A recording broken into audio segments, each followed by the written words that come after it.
everybody, welcome to message 3 of this week's Walk with the Coach. For this message, we're going to talk about the concept of stretching. Stretching is a very important concept, as we all know. For running, it's very important. So the way I want to explain this to you is, if you think about muscles, take a bunch of straws, the straws that we drink. Take a bunch of straws and put it right next to each other in parallel lines. Okay? And take a plastic wrap is there. The plastic wrap is there. You wrap it around those straws so it becomes one bundle. And then have 5 more such bundles. That is how a typical muscle structure is. There are straws, collagen fibers. You have these fascia that is sort of bundling all those straws together. And then bunch of these bundles become muscles. Now, why I am starting with this is that if these straws are all pointing in the parallel direction, okay, all of them pointing in parallel direction, this muscle bundle is very strong. But if you have a muscle bundle where one is like this, one is on the other direction, one is sort of bent and then this muscle bundle becomes weak.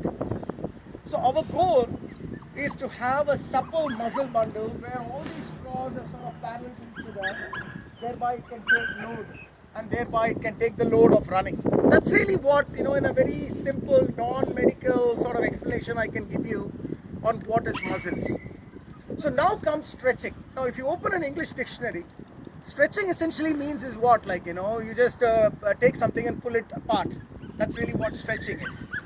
So in the same context of muscles, stretching really what it is you take these muscle bundles and apply this tensile force so that you are able to stretch it. Now there are multiple wrong misconceptions on stretching. So what I mean by that is, some people think stretching increases blood circulation to the muscles. Some people think that because of stretching, body gets warmed up, as if some stretching, some heat is being generated because of stretching. Some people think that stretching increases flexibility. There are a lot of such myths out there. Those are all like old school thinking. Running has really gone forward in terms of what really stretching is supposed to be doing. So there are 2 types of stretching. One is static stretching, which is just keep stretching like this, just keep hold it for 30 seconds and all that stuff. Now, stretching increases the length of the muscle. That's what I just said, right? So when muscle contracts and remains in a contracted position, of course it will create some pain and all that, and at that time when you stretch, it will sort of elongate the contraction, it will give you some relief. But if the muscle is not contracted and you want to further lengthen that muscle, research shows that you need to do 5 to 6 minutes of stretching a muscle for 2+ weeks, then only the lengthening happens. So you understand, so just because you do 25 seconds of stretching just before a run means nothing. Medically it means nothing. So you're not lengthening anything. So you're not really lengthening anything. So the concept of stretching and increasing muscles length, if you are thinking that, I'll just expand my muscle length so that flexibility will happen, it's not happening. Medically it's not happening. Then the question is, why is it that we are feeling good when we do stretching? Right? Some people think blood circulation increases. So if you think in that straw thing that I was telling you about, so when you're really stretching, what you're doing is you're breaking that plastic sheet that is covering those muscles. You're literally breaking it or pulling it apart, and as a result of breaking those straws in between, if it was stuck a little bit in different direction, it gets released a little bit. That's all you're trying to do. So the running community has figured out that just this random static stretching is really not helping the cause of you doing a better run. The good examples, the analogy that is given is, let's say you are supposed to do a nice painting. Okay? Have you ever imagine a painter just before painting takes a little bit of hammer and just breaks open a little bit of his fingers, breaks those fingers and dries. Let me just in case the noise came. So imagine you're a painter and you want to paint, and just before the painter picks up a little bit of a hammer and locks his fingers and then starts painting. Would it help? So just doing static stretch before running is akin to that, where you just go and just pull all the muscles, break open all the plastic sheet that I was telling you about, cause these micro inflammations on the muscle group, have that pain, and then go for a run. It's akin to that. So my first lesson for today is that static stretching before you do a run is a pointless exercise. That is why we do what is called as dynamic stretching.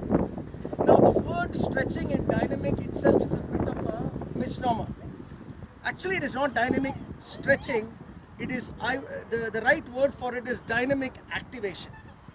Really what you are doing in dynamic activation is you are picking up all those muscles and moving those muscles, not too much to stretch it completely, but moving those muscles so that two things can happen. One is the nerve muscle connection is sort of, energized, so that the brain gets to know that, oh, okay, these are the muscles I need to activate shortly. So because the brain is sleeping, you are at rest, so you want to do just this or just this. So when you do this, you're not stretching. You are basically activating the brain muscle coordination. That's what you're trying to do. So that's the first thing that happens. Second thing is when you do dynamic stretching or the dynamic activation as I call, you are increasing your heart rate a little bit. So when you increase your heart rate, blood circulation sort of increases, and when blood circulation increases, more blood is flowing across your body, which is a good thing before running, right? So that is really what dynamic activation is we are doing. So static stretching, does that mean that we don't do static stretching and it's pointless?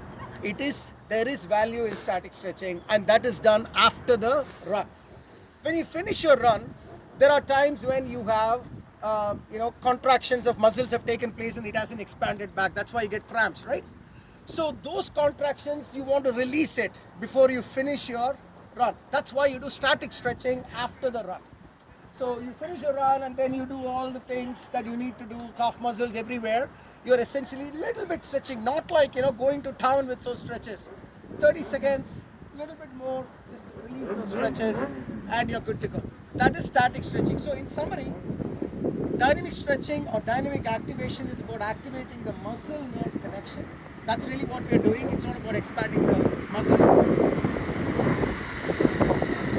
And the second one is when you do dynamic activation, you are also increasing your heart rate, thereby a little bit of more blood is flowing in all parts of your body. One last point though I want to make is when you're running, these straws that I was talking to you about, nice straws would be kept parallel to each other and it is sort of taking the load.